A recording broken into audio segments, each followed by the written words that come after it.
Hello! What do you really know about the Swedish economy? My name is Lotta Moberg, and I welcome this opportunity to dispel some of the myths about the economic system in my country, as part of the Center for Freedom and Prosperity's Economics 101 series. Our topic is comparative economics, an examination of what policies cause economic growth and which ones lead to stagnation. First, some background.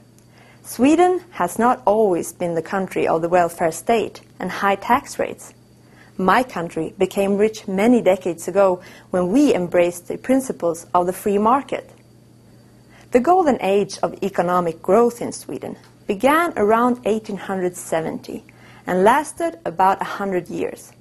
During that period, real per capita income rose sevenfold, giving Swedes the fourth highest per capita income in the world by 1970.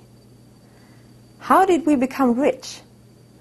Sweden had robust and secure property rights and the rule of law, with a fair and honest court system, and a solid private banking system. Trade surged as tariffs and banking regulations declined. Sweden also had a relatively small government for most of that period, with taxes and spending about the same level as the United States.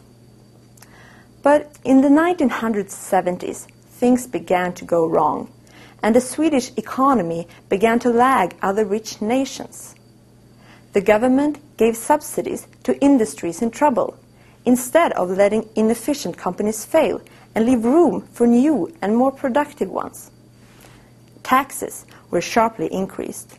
At one point, taking into account all taxes, the marginal tax rate was over 100% for some people.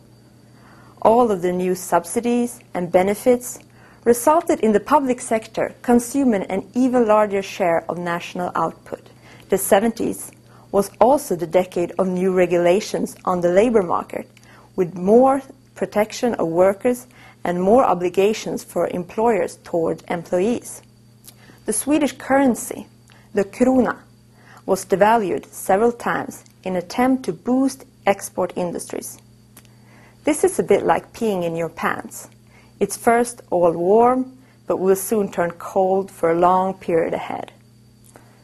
A nasty spiral of even higher wage demands from workers was met with currency devaluations in vain attempts to save businesses.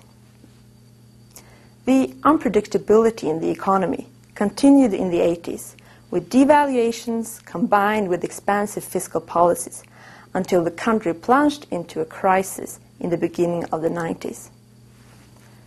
But my home country has begun to change.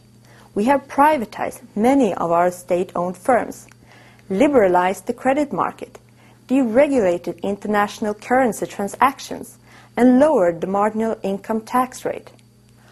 Also, unemployment and sickness compensation payments have been reduced.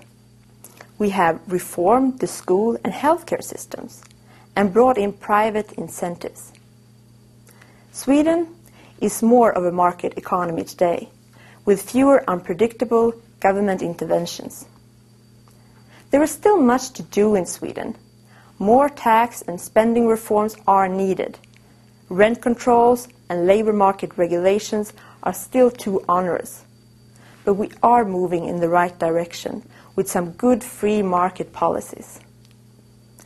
But what can we learn from the history of Sweden? Unpredictable and lavish government spending and protection of industries in risk of collapse is not a sound economic policy. Trying to smooth out the booms and busts in the economy by these interventions often lead to the opposite.